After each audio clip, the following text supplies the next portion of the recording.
Hello and welcome to the channel, and Merry Christmas, Happy Holidays, or whatever you're celebrating.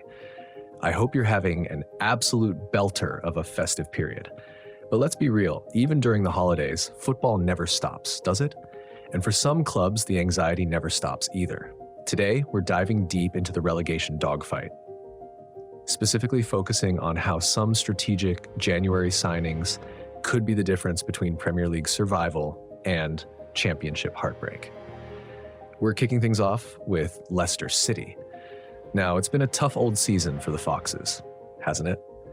From title winners not too long ago to battling the drop, it's a stark reminder of how quickly things can change in football. They're lingering dangerously close to the bottom, and let's be honest, they need a spark, a catalyst, something to ignite their season. So the big question is, who can they bring in during the January transfer window to turn things around?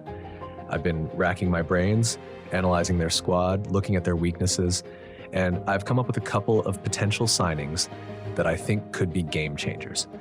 Forget about just plugging gaps. We're talking about players who can inject quality, experience, and a winning mentality into this Leicester side. My first suggestion is a player who knows the Premier League inside out, a seasoned veteran with a wealth of experience, James Ward-Prowse. Now, I know what you're thinking. He's Southampton's captain. Why would he leave? Well, Southampton's situation is precarious, to say the least.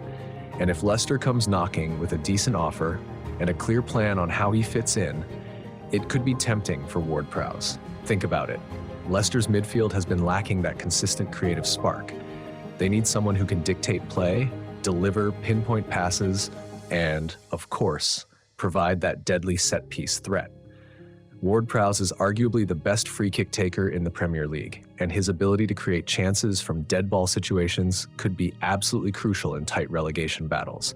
Imagine those balls whipped into the box for someone like Vardy or Iheanacho. Pure gold. But it's not just about set pieces.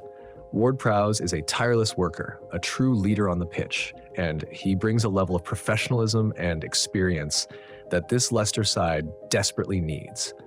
He's the kind of player who can lift the spirits of the whole team, inspire those around him, and drag them through tough moments. Now, for my second suggestion, we're going in a slightly different direction. We're looking at a younger, more dynamic player who can bring some much-needed energy and flair to Leicester's attack. Johan Bakayoko from PSV Eindhoven. This guy is an absolute live wire. He's quick, skillful, and has an eye for goal. He can play on either wing, providing width and attacking threat, and he's not afraid to take on defenders. Leicester's attack has been a bit predictable at times, and Bakayoko's unpredictability and direct running could be just what they need to unlock defenses. He's still young, of course, but he's already shown his quality at a high level with PSV. He's got that raw talent, that X factor that can ignite a team and get fans off their seats. Imagine him running at defenders, creating chances for Vardy and Maddison. It's a mouth-watering prospect. Now, obviously, these are two very different types of players. Ward-Prowse is the experienced, reliable, and consistent option, while Bakayoko is the young, exciting, and potentially game-changing option. Which one would be the better fit for Leicester? That's the million-dollar question. From my perspective, I think both players would bring something valuable to Leicester. If they're looking for stability and leadership, Ward-Prowse is the obvious choice. But if they're looking for a spark, a player who can ignite their attack and get the fans buzzing, Bakayoko could be the perfect fit. And after analyzing Leicester's potential saviors, we're heading to East Anglia to take a look at Ipswich Town. Now, Ipswich's story is a remarkable one. Back-to-back promotions, and now they're facing the ultimate test, Premier League survival. It's a massive step up, and while they've shown glimpses of quality, they're currently struggling to find consistency. They've got a fantastic manager in Kieran McKenna who has built a really exciting attacking side. But the Premier League is a different beast, and they need to find a way to add some extra firepower if they want to stay up. So, who could Ipswich bring in to bolster their attack and help them survive this Premier League onslaught? I've got two very different options for you today, and I think they both bring something unique to the table. My first suggestion is a player who knows how to find the back of the net in the Premier League, Danny Ings. Now, he's currently at West Ham, and he hasn't been getting as much game time as he'd like. But let's not forget what this guy is capable of. He's a natural finisher, a poacher in the truest sense of the word, and he has a knack for scoring crucial goals. Ipswich needs someone who can consistently put the ball in the back of the net, and Ings has proven time and time again that he can do just that. He's got excellent movement, he's clinical in front of goal, and he's a real workhorse. Imagine him linking up with the creative players Ipswich already have. It could be a recipe for success. I know some of you might be thinking, he's a bit older, is he still got it? And to that, I say, absolutely. He's still got that hunger, that desire to score goals, and he brings a wealth of experience that would be invaluable to a team like Ipswich. He's the kind of player who can make a real difference in the final third. For my second suggestion, we're going for a more creative option, a player who can unlock defenses and create chances for others. Jesus Ferreira from FC Dallas. Now, this might be a bit of a wild card, but hear me out.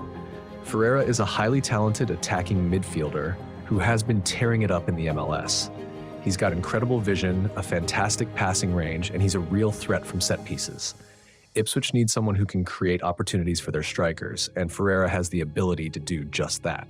He's also versatile, able to play as a number 10, a winger, or even as a false 9. This versatility would give McKenna a lot of tactical flexibility. He's young, hungry, and has a real desire to prove himself at the highest level. The Premier League would be a fantastic platform for him to showcase his talent. Again, we have two contrasting options. Ings is the proven goal scorer, the experienced head, while Ferreira is the creative maestro, the exciting young talent. Both would address key needs for Ipswich, but in different ways. Personally, I'm leaning towards Ferreira. I think Ipswich need that creative spark, that player who can unlock defenses and create chances. Ings would be a great addition, no doubt, but I think Ferreira's potential and versatility make him a more exciting prospect.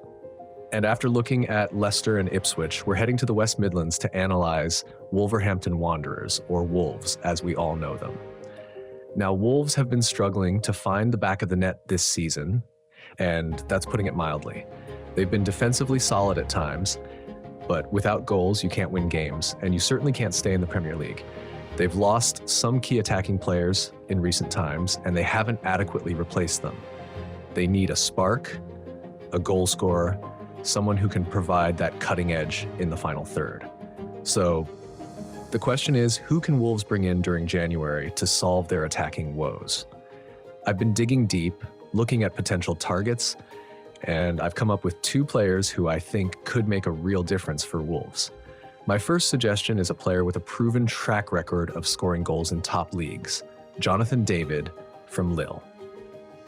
This might seem like a big name, and it is, but hear me out. David is a clinical finisher, a natural goal scorer with excellent movement and composure in front of goal. He's been consistently scoring goals in League One, and he's shown he can perform at a high level. Wolves need someone who can put the ball in the back of the net consistently, and David has the ability to do just that. I know he'd command a significant fee, but if Wolves are serious about staying in the Premier League, they need to invest in quality. David is the kind of player who can transform their attack and give them a real chance of survival. He's got the pace, the power, and the finishing ability to thrive in the Premier League. For my second suggestion, we're going for a more creative player, someone who can create chances for others and unlock defenses. Rafa Silva from Benfica.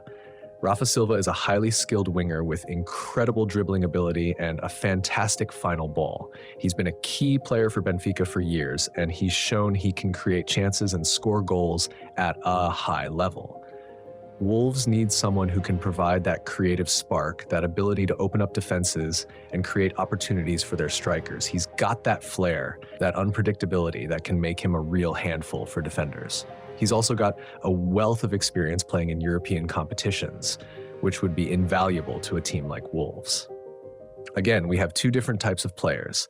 David is the clinical finisher, the goal scorer, while Rafa Silva is the creative force, the playmaker. Both would address key needs for Wolves, but in different ways. From my perspective, I think Wolves need a goal scorer more urgently. They've been struggling to find the back of the net all season, and David's clinical finishing could be the difference between staying up and going down. Rafa Silva would be a fantastic addition, no doubt, but I think David's goal-scoring ability makes him a more crucial signing. We're nearing the end of our relegation rescue mission, and things are looking particularly precarious for our final team, Southampton. They've been struggling all season, and they desperately need to find some form if they want to avoid the drop. While they've had some flashes of brilliance, consistency has been a major issue. They've conceded too many goals, and they haven't been clinical enough in front of goal. But I think their biggest problem lies in midfield. They need more control, more creativity, and more steel in the middle of the park. So, who can Southampton bring in during January to revitalize their midfield and give them a fighting chance of survival? I've got two potential signings that I think could make a real difference. My first suggestion is a player who has proven himself to be a top-quality midfielder in the Premier League, Youri Tielemans. Now, he's currently at Leicester, and his contract is expiring, which could make him available for a reasonable fee or even a loan. Tielemans is a complete midfielder. He's got excellent passing range, he's a strong tackler, and he can score spectacular goals from long range. Southampton needs someone who can control the tempo of the game, dictate play, and provide that crucial link between defense and attack. Tielemans has all the qualities to do just that. He's also got a wealth of experience playing at the highest level, including in European competitions. This experience would be invaluable to a team like Southampton, who are desperately trying to avoid relegation. He's a leader on the pitch, and he can inspire those around him. For my second suggestion, we're going for a more energetic and defensive-minded player, someone who can provide that steel and bite in midfield, Ibrahim Sangaré from PSV Eindhoven. Sangaré is a powerful and dynamic midfielder who thrives at winning back possession and disrupting opposition attacks. Southampton have often been overrun in midfield this season, and Sangaré's physicality and tackling ability could be exactly what they need to strengthen that area. While he's also capable of contributing to the attack with his passing range, his primary strength lies in his defensive work. He's the type of player who can protect the back four and offer a solid foundation for the team to build upon. Once again, Southampton have two contrasting options. Tielemans is the experienced, versatile midfielder, while Sangaré brings energy and a defensive focus. Both would address key areas for the team, but in different ways. In my opinion, Southampton urgently need the defensive stability Sangaré offers. They've been leaking goals all season, and his ability to regain possession and shield the defense could be vital in their battle for survival. Tielemans would undoubtedly be a valuable addition, but Sangaré's defensive qualities are the more pressing need right now. That said, the potential availability of Tielemans on a discounted deal or a loan could make him an appealing option as well.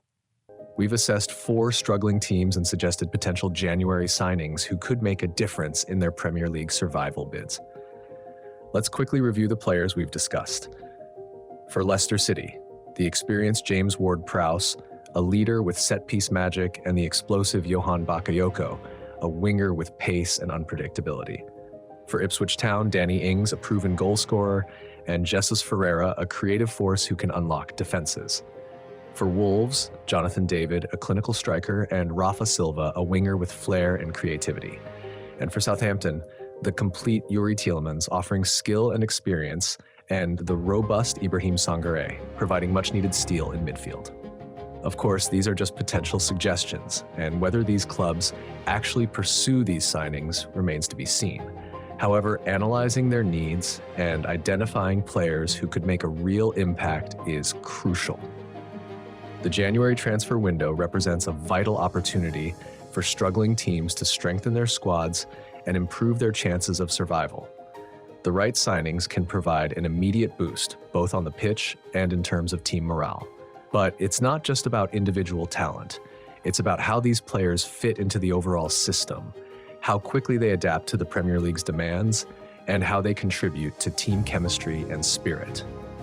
The big question is, will these teams make the right decisions in January? Will they secure the players they need to avoid relegation? Only time will tell. Now, I'm really curious to hear your thoughts. What do you think about the relegation battle? Which teams do you believe will stay up? And which players do you think will make the biggest impact in the second half of the season? Drop your predictions and thoughts in the comments below. I'm eager to hear from you. Thanks for joining me on this relegation rescue mission. It's been great fun breaking down these teams and discussing their potential signings. I hope you enjoyed it as much as I did. Remember to like, subscribe, and hit that notification bell for more football content. And I'll catch you in the next one.